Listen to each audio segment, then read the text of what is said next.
Lechong buwaya at dambuhalang cake na anyong buwaya ang inihain ng mga nagprotesta sa Davao City. At nakatutok live si Argel Relator ng GMA Regional TV.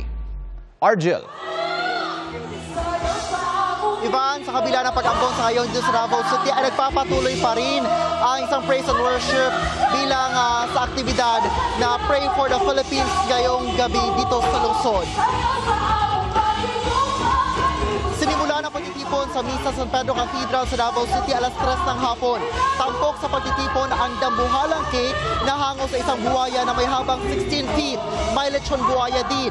Nasa 100 lechon baka ang inihanda na pinagsasalu-saluhan ng mga lumahok sa pagtitipon. Mensahe ng pagtitipon, walang makakatumbas sa kapangyarihan ng panalangin. Panalangin para sa laban sa paggamit ng hustisya, katotohanan at panagutin ang mga sangkot sa katiwalian at korupsyon sa bansa. Ipinagpanalangin din nila si dating Pangulong Rodrigo Duterte at sana nila ay makauwi na siya sa Davao City.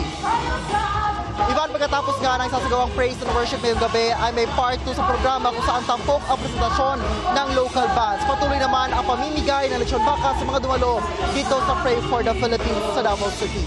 Ivan. Maraming salamat, Argel Relator ng GMA Regional TV. Mga kapuso, pinaghahandaan ngayon ng Super Typhoon Nando at naghahanda na nga ang mga residente sa Cagayan sa paglapit ng bagyo. Nakatutok doon live si Nico Wahe. Nico?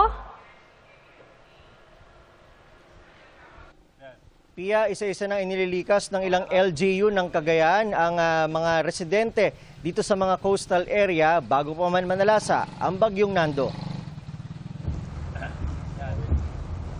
Malakas na ang ulan ngayong hapon sa Tuguegarao, Cagayan, kaya ang mga lalahok sana sa kilos protesta kontra korupsyon napasilong na.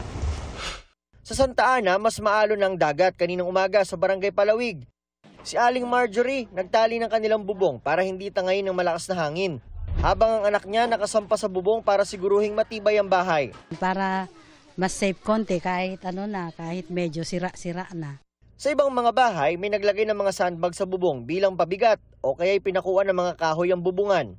Biyernes nang huli tayong bumisita rito sa may Barangay Palawig dito sa Santa Ana, Cagayan. At mga araw na yon, ang mga mangingisda ay pumalaot pa at yung kanilang mga bangka ay nandun pa sa tabi ng baybayin.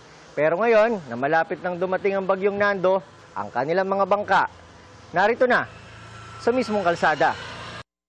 Nagsigurado na kami para hindi masira. Wala nang kasi ibang malalagyan kaya dito na namin ipinaparada. Ang ibang malapit sa baybayin, iniangat na rin at nagtali ng kanilang bangka. Para hindi naman po masyado masira kung sakali man na talagang lalanpol dito ng maaga yung bagyo. Ito parang safety lang po. Bandang alas 10 na umaga, nagsimula magparamdam ang masamang panahon. Sa bayan ng Gonzaga, nagsagawa ng preemptive evacuation nitong tanghali sa coastal barangay na Barangay Karoan.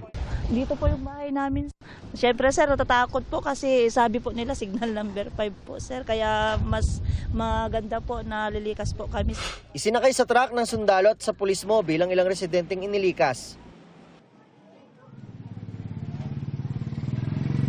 Pia, dito sa Barangay Palawig kung nasan kami ngayon ay nasa 50 pamilya na ang inilikas sa mga evacuation center. Yan muna latest mula rito sa Santa Ana, Cagayan. Balik sa iyo, Pia. Maraming salamat, Nico Wahe.